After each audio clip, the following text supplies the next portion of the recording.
Good afternoon, everyone. I decided to take a different place to sit to read to today. So I'm up in our sitting room, up in our second floor. I was hoping that maybe you could see out that window behind me, but I see that it's just a big white. So I apologize for that.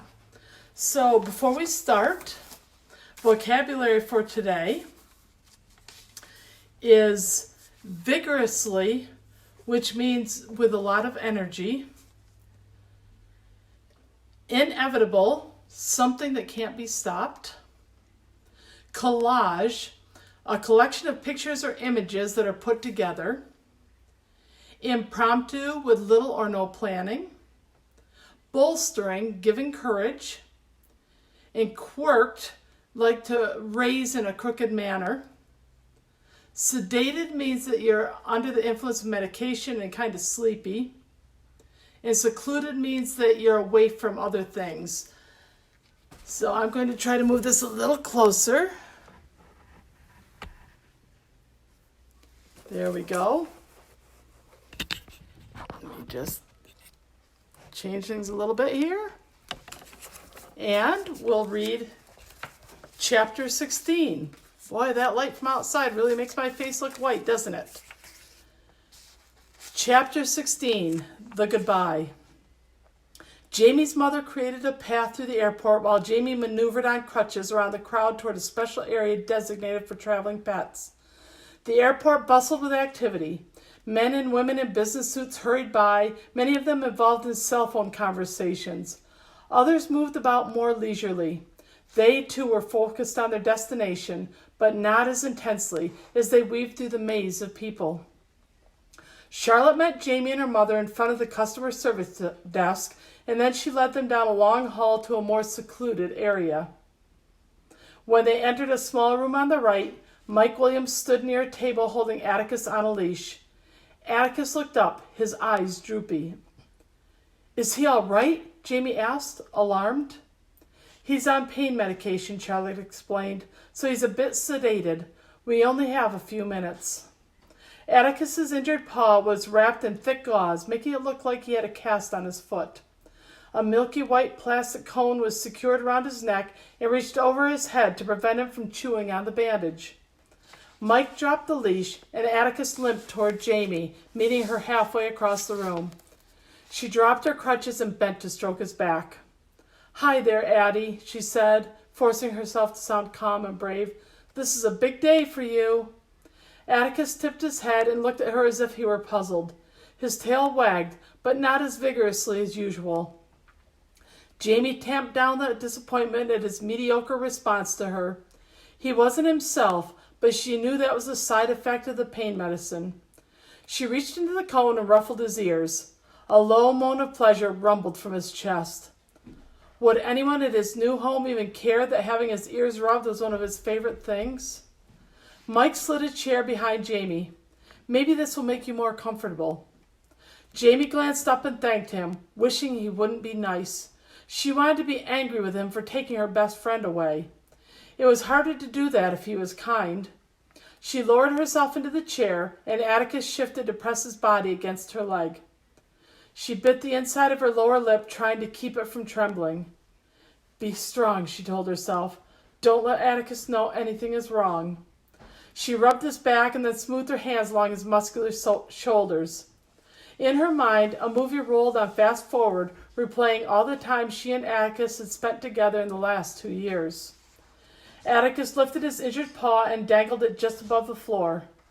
"Is your foot sore?" Jamie asked. He swung his head to look at her, and the plastic cone banged against the chair. She scooted the chair around so she was facing him. "Hey, Addie, look, we're twins." She pointed to the ace bandage wrapped around her knee. "Too bad you can't use crutches." In the corner, Mike and Charlotte reviewed last-minute instructions. Her mother stood off behind them, practically invisible. Jamie looked up at them. She still couldn't believe this was just a business deal to Charlotte. Her heart was breaking, but she held her tears in check. After a few minutes, Charlotte came over and kneeled next to Atticus.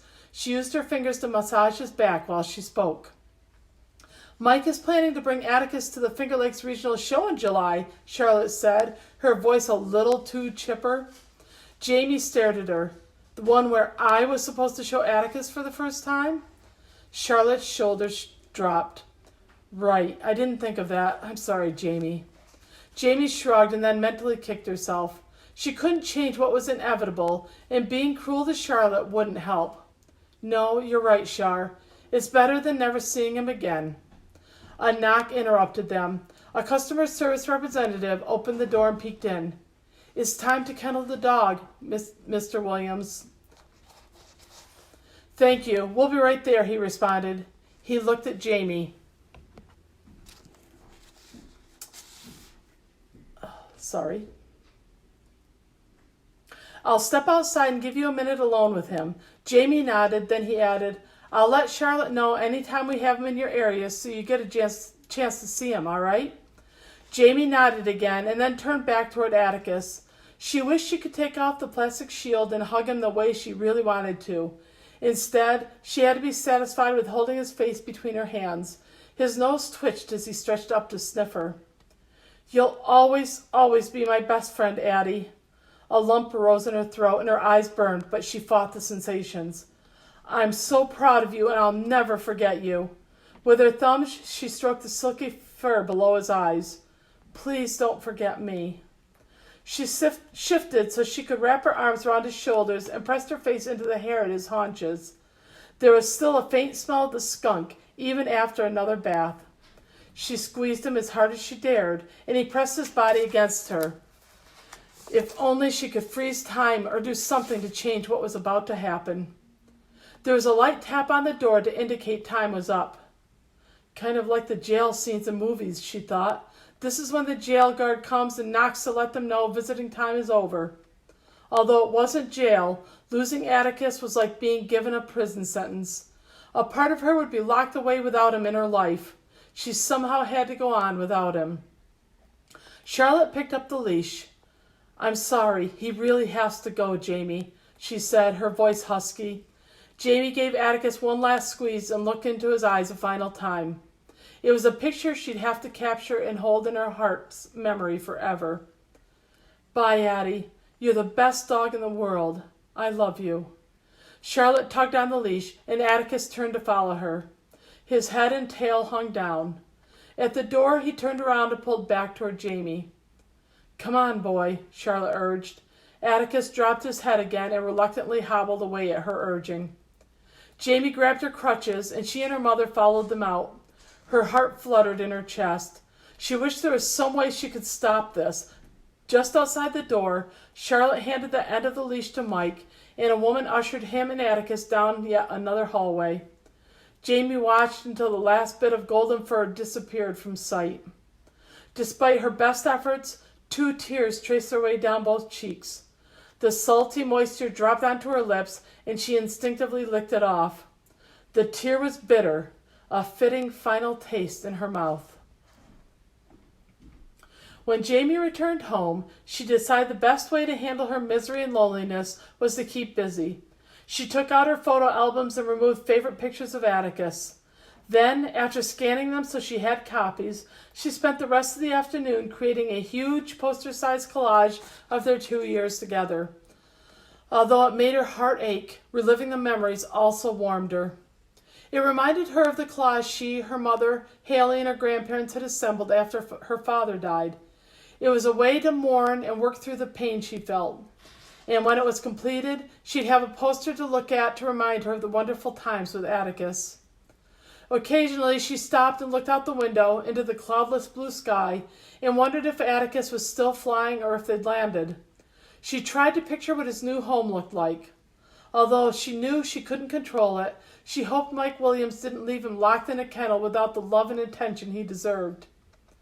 Working on the collage also gave her plenty of time to reflect on the decisions she'd made over the last week. It had all started with one bad decision that snowballed into many.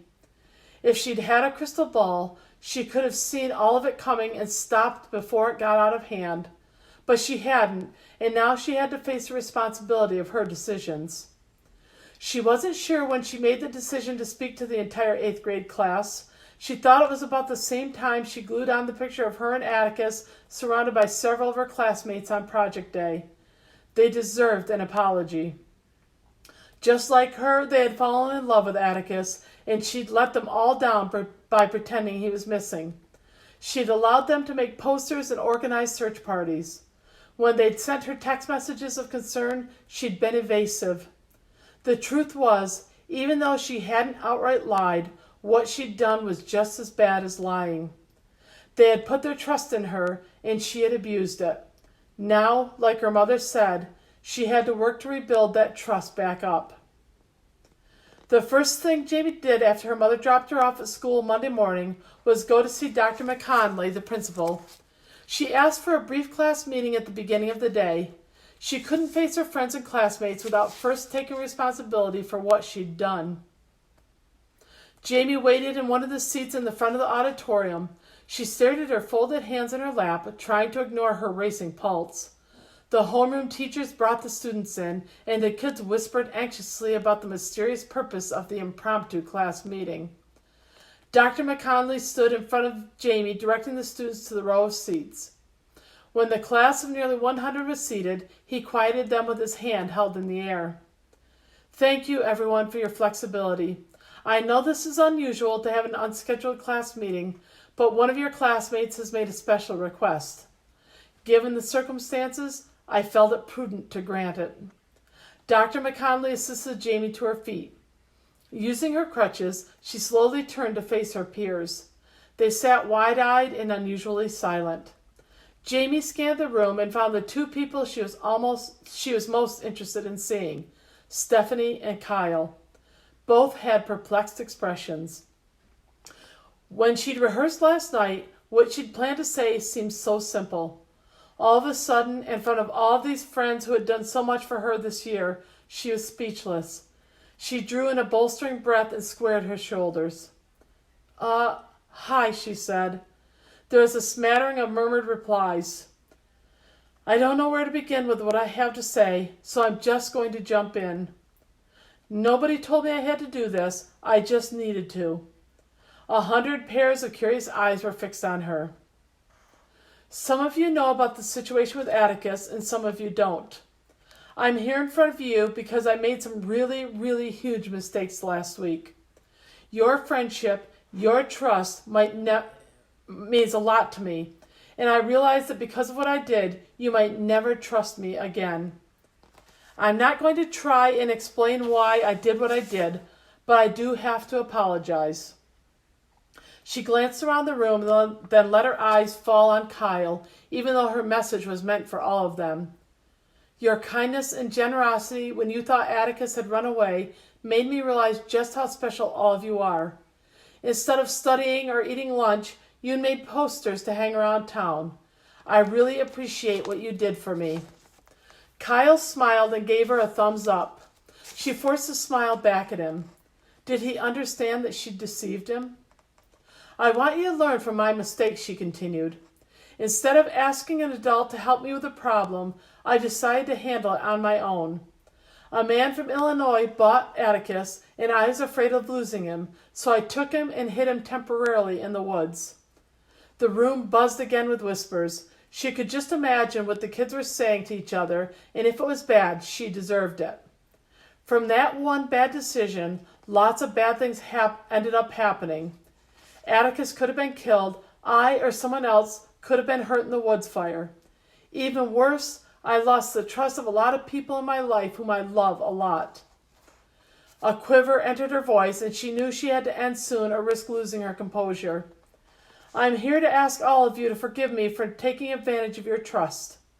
I'll understand if you can't ever trust me again, but you need to know that I realized what I did was wrong, and all the punishment I got, I deserved. I accept full responsibility for my bad decisions.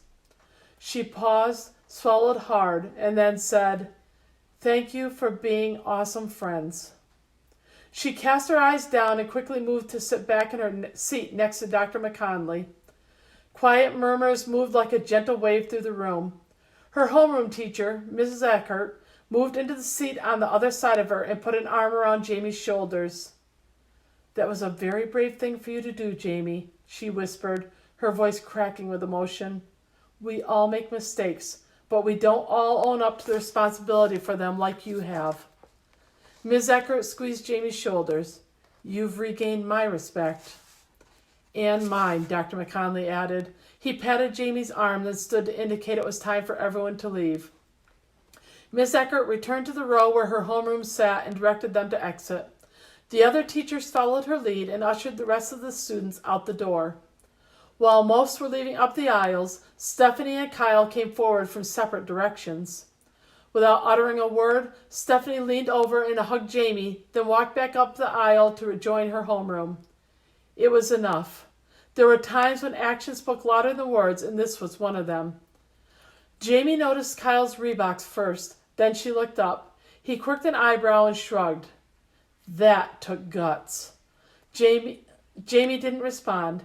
She didn't know about guts, but she knew it was the second hardest thing she'd had to do in the last 24 hours. Kyle glanced at Dr. McConley, who stood by the door waiting, then back at Jamie. He shoved his hands into his pockets and rocked on his heels in a classic Kyle stance. In case you're wondering, I haven't changed my mind about the dance. Okay, Jamie said. She felt a warm glow flow through her. But I should warn you, now I may not be able to go until I'm 18. Kyle nodded and then grinned. I'll take my chances. See you in math class. He pivoted and walked up the aisle and out of the auditorium. Jamie pushed herself up from the seat and leaned on her crutches. As much as it hurt, there was nothing left to do now except move on. She hesitated and touched the heart-shaped locket around her neck. She'd worn it with a picture of her father in it since last October. Last night, she'd added a tiny picture of Atticus to the opposite side. Now, they are both as close to her as they could be, inside her locket and inside her heart. That's the end of chapter 16. We'll finish Finding Atticus tomorrow with chapter 17. And I do have a couple of questions, more things to think about if you're using this as your English language arts lesson. I'm wondering, what do you think about Jamie's decision to talk to her class? Do you think it was brave? What, if anything, would you have said or done differently than what she did? And the second question, do you think Jamie should be allowed to go to the 8th grade dance with Kyle? Why or why not? Have a great afternoon. Stay safe and healthy, and I'll see you tomorrow. Bye.